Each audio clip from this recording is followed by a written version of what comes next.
गीता में भगवान श्री कृष्ण कहते हैं चौथे अध्याय के 36वें 37वें श्लोक में,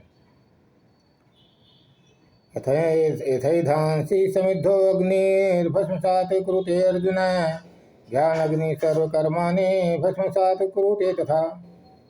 जलती हुई आग ईंधन को भस्म कर देती है जैसे, जलती हुई आग ईंधन को भस्म कर देती है जैसे ज्ञान रूपी अग्नि कर्मों को भस्म कर देती है वैसे। अगर तुम पापियों में भी सबसे अधिक पाप करने वाले हो तो भी ज्ञान रूपी नौका से तुम संसार तैरने वाले हो। ये ज्ञान क्या है? ज्ञान रूपी नौका क्या है? ज्ञान रूपी नौका यही है कि तुम शरीर नहीं हो, आत्मा हो, और आत्मा निष्क्रिय है, कर्म नहीं करती। जब आत्मा कर्म ही नहीं करती तो कर्म फल का सवाल ही पैदा नहीं होता। तो ये जो लिखा हुआ है ज्ञान रूपी अग्नि कर्मों को भस्म कर देती है, अरे ज्ञान रूपी ज्ञान यही है कि आत्मा, तुम शरीर नहीं हो, आत्मा हो, और आत्मा कर्म नहीं करती तो कर्म का फल भी नहीं लगता, पाप पुण्य से भी आत्मा मुक्त है। इसमें बहुत बड़े ज्ञान की क्या आवश्यकता है? लेकिन लिखा गया है ज्ञान की अग्नि से। आगे ये भी लिखा हुआ है 11वें अध्याय के 8वें श्लोक में, हे अर्जुन, तू मुझे अपनी इन शारीरिक आँखों से नहीं देख सकता, इसीलिए मैं तुझे दिव्य चक्षु प्रदान करता हूँ। दिव्य चक्षु मतलब ज्ञान के चक्षु, ज्ञान से ही तुम मुझे अनुभव कर सकते हो, अपनी शारीरिक आँखों से नहीं देख सकते। आगे भगवान फिर कहते हैं अपने आप को आत्मा के रूप में लेके, नैमाम कर्माणि लिप्यन्ते न मे कर्म फलेषु प्रहा इति माम यो भी जानाति कर्म भीर्न स बध्यते। मैं कर्मों से लिप्त नहीं होता, अर्थात आत्मा कर्मों से लिप्त नहीं होती। जब आत्मा कर्मों से लिप्त ही नहीं होती तो आत्मा के लिए कर्म फल का सवाल ही पैदा नहीं होता। पाप पुण्य धर्म धर्म तेरे लिए नहीं है वश, अष्टावक्र गीता में आता है, पाप पुण्य धर्म धर्म तेरे लिए नहीं है वश, तू ना करता है ना भोगता है, तू तो सदा सर्वदा मस्त। तू का अर्थ है आत्मा।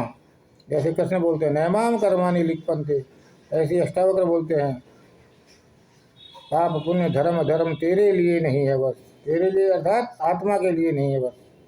तो ना करता है ना भोगता है, अपन समझते करता तो हम भी है, करता तो हम ही हैं, भोगते भी हम ही हैं। नहीं, गलती हो रही है, हम अपने को शरीर समझ रहे हैं, वो आत्मा की बात कर रहे हैं। ऐसे ही कृष्ण बोल रहे हैं नैमाम कर्माणि लिप्यन्ते, मैं कर्मों से लिप्त नहीं होता। जब मैं कर्मों से लिप्त नहीं होता, कर्म फल की आवश्यकता ही नहीं है, कर्म फल भुगतने का सवाल ही पैदा नहीं होता।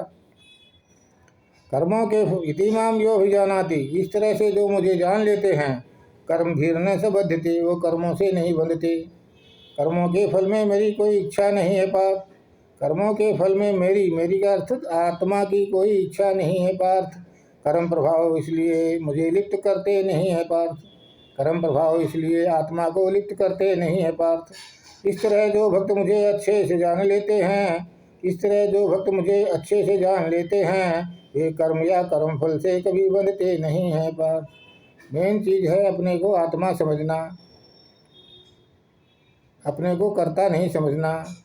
आत्मा करता नहीं है, आत्मा करता नहीं है इसलिए तुम भी करता नहीं हो। आत्मा कुछ भोगती नहीं है इसलिए तुम भी कुछ भोगते नहीं हो। जो भोगते हो वह शरीर भोगता है, आत्मा नहीं भोगती। आगे देखो भगवान कृष्ण कैसे अकर्ता बनते हैं। चातुर्वर्ण मया सृष्टम गुण कर्म विभाग से तस्य कर्तारमपि माम विद्य कर्तारमव्ययम्। लोकों और परलोकों से इस सृष्टि को रचा मैंने, लोकों और परलोकों से इस सृष्टि को रचा मैंने, ब्राह्मण क्षत्रिय वैश्य और शूद्रों को जना मैंने। सभी कुछ इस सृष्टि में हालांकि रच दिया मैंने, फिर भी जानता हूँ कुछ भी नहीं किया मैंने। इस तरह तू मुझे अविनाशी को अकर्ता ही जान पार्थ, इस तरह तू मुझे अविनाशी को अकर्ता ही जान पार्थ, और इस तरह तू अपने आप को अकर्ता मान कर युद्ध कर पार्थ। अकर्ता मतलब आत्मा, आत्मा को अकर्ता आत्मा करता है, ये तुम्हारे को समझ लेना है, यही ज्ञान है।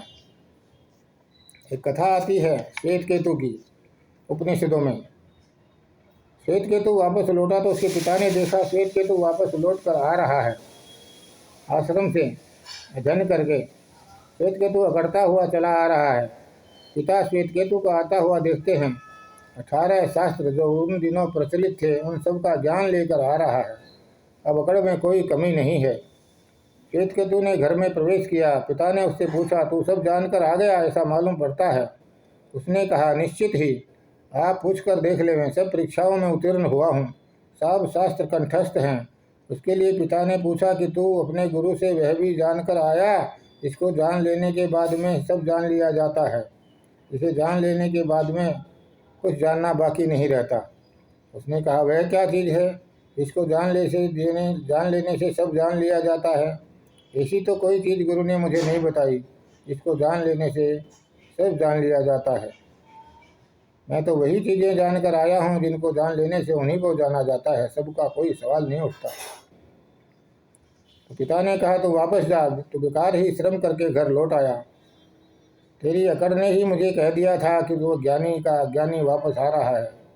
तो शास्त्रों का बोझ से दब गया है, लेकिन ज्ञान की किरण अभी भी तेरे जीवन में नहीं फूटी। उसे जानकर आ जिसे जान लेने के बाद कुछ जानना शेष नहीं रह जाता। उसे जानकर आ जिसे जान लेने के बाद कुछ जानना शेष नहीं रह जाता। वह बेचारा वापस लौटा उदास, सब व्यर्थ हो गया, वर्षों की मेहनत बेकार चली गई। गुरु से जाकर शिष्य ने कहा कि आपने भी क्या सिखाया? पिता ने कहा है कि यह तो कुछ भी नहीं है, और मैं तो यह मानकर लौटा था कि सब जान लिया। और उन्होंने कहा कि उसे जानकर आ जिसे जान लेने से सब जान लिया जाता है, इसे जान लेने के बाद कुछ जानना शेष नहीं रहता। उसके गुरु ने कहा, वह तू स्वयं है, वह तू स्वयं है, तू ही आत्मा है, तू ही परमात्मा है। यही ज्ञान है, यही वह ज्ञान है इसे जान लेने के बाद और कुछ जानना शेष नहीं रहता। लेकिन तूने कभी मुझसे पूछा ही नहीं कि मैं कौन हूँ, मैंने बताया नहीं। तूने शास्त्रों के बारे में पूछा, सारे शास्त्र मैंने तुझे सिखा दिए। ज्ञान यही है, इसे जानने के बाद कुछ जानना शेष नहीं रहता। वह ज्ञान यही है कि तुम स्वयं आत्मा हो, तुम स्वयं परमात्मा हो। ज्ञानी जाने वह जग व्याप्त दूसरा कोई नहीं होता। कृष्ण भगवान ने जितनी भी बातें कही हैं गीता में, यह भी मैं हूँ, वह भी मैं हूँ, वह कोई भी ज्ञानी कह सकता है। ज्ञानी जाने वह जग व्याप्त दूसरा कोई नहीं होता। आत्मा सो परमात्मा, अहम ब्रह्मास्मि। यही ज्ञान है जिसे जानने के बाद कुछ जानना शेष नहीं रहता। यही वह ज्ञान है जिसके बारे में कहा गया है कि ज्ञान अग्नि सभी कर्मों को भस्म कर देती है। यही वह ज्ञान चक्षु है जिससे तुम परमात्मा के दर्शन कर सकते हो। तुम अपनी शारीरिक आंखों से परमात्मा के दर्शन नहीं कर सकते। यही ज्ञान है, ये समझ लेने जैसा है। ज्ञान हो गया तो भगवान श्री कृष्ण ने कहा है गीता में, सभी भक्त मुझे प्रिय हैं, लेकिन ज्ञानी मेरा ही स्वरूप है। ज्ञानी वासुदेव ही है। शास्त्रों में भी कहा है, जो ब्रह्म को जान लेता है वो ब्रह्म ही हो जाता है।